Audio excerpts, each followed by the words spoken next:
Brother, I'm going to tell you, brother, about angels. May I? Yo, absolutely. Let's go. You Yeah. woke me up now. Angels are not some, creatures with wings. These are human beings. The Quran says if we were to send an angel, surely we would have sent him as a man. Come on, brother. That's what the Quran says. Yeah, And the Bible says they was in the company where angels and didn't know. They thought they was in the company because they was in the company of men. But go ahead. 1,000%. 1,000% true. In the Quran, it says, if you were an angel, I would have sent you an angel. But since you are men, I shall send you a man in flesh and blood. Think about that. I'm going back to the first part of the statement because oftentimes we skip over to the man part and we forget what he said about angels. If you were an angel, so if you're an angel, how are you going to hear the message? You're not going to hear the message the same way the man heard it because the man heard it on a material level. This is a material reality, a masculine level. Right. But when you're an angelic being, you hear it from a different perspective. I had an old teacher named Brother Minister James Muhammad. And Brother Minister James Muhammad, man, he was from the probably 1975. He was a hard, cold soldier. May Allah be pleased with the brother, right? He used to say, brother, there are brothers sitting out on that park bench. You don't know who they are, but they're angels, brother. I'm going to tell you a story, and I'm going to get to angels in this story because the angels have come out and protected me many times. In my infancy, they come to teach me. In my infancy, that brought me to this point. And I think you talk about experiences. This is the time to tell these stories because there's some of these things I haven't said in years. And my wife can bear me witness to the story I'm about to tell you. We were very poor, my wife and I.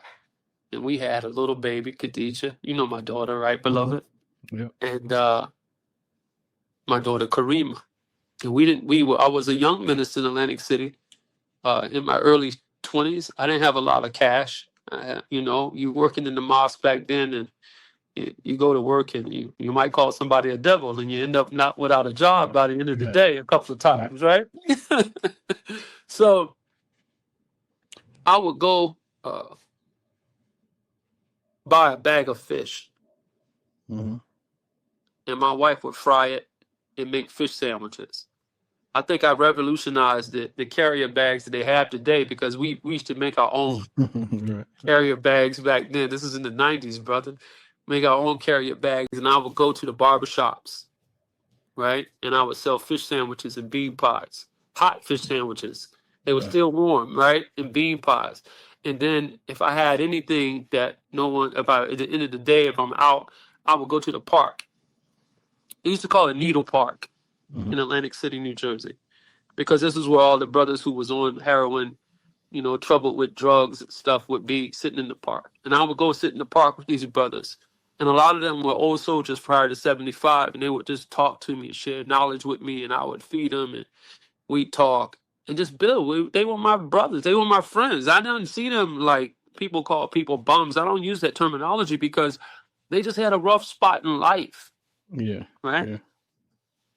So one day, we were out and about, my wife and I and the girls, and they were tiny. They were in the stroller. And I went to the library in Atlantic City to use a pay phone. No cell phones back then. Everybody didn't have a cell phone, but Yeah. right?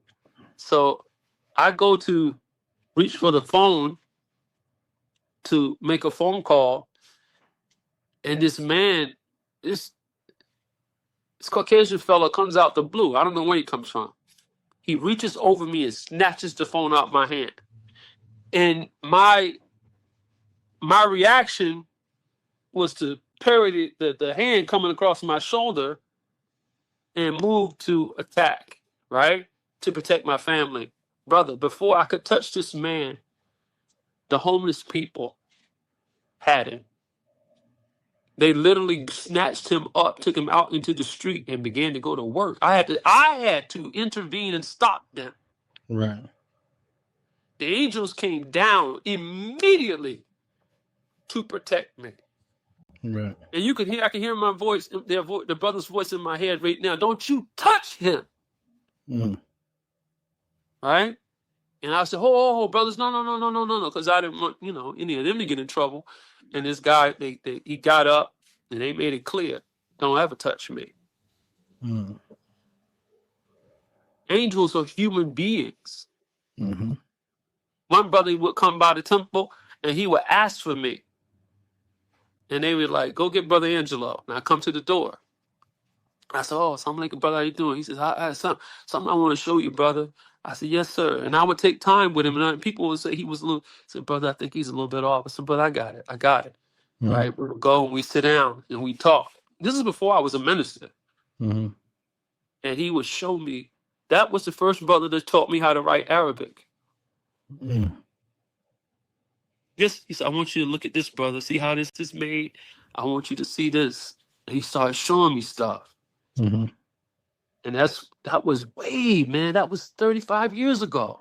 Right. Now, do you believe that he is what we would appear to be? We follow him home. He got a home. He's a human, regular human, but he has a certain mission? Or do you believe that this is a walk-in that looks like a human on this plane, but is not human? Or is it a human that also a spirit came in to a degree and kind of possessed them? So those are three different things, right? Do you think this is a regular human that's just on an angelic mission, a regular human who got, for lack of a better word, hijacked by a spiritual angel, or this is a being that is perpetrating like a human, but in all reality, this thing is probably about to get up out of here. When it appears to us when it goes through this door, it's gone. How do your mind reconcile angel and human? It in this way, and I base this on what the Honorable Elijah Muhammad taught us. Each of us have two angels, human beings, and their job is to protect us and to guide us, right? Now, I believe that these angels are men of high wisdom. They have their own life. They have their own things to do.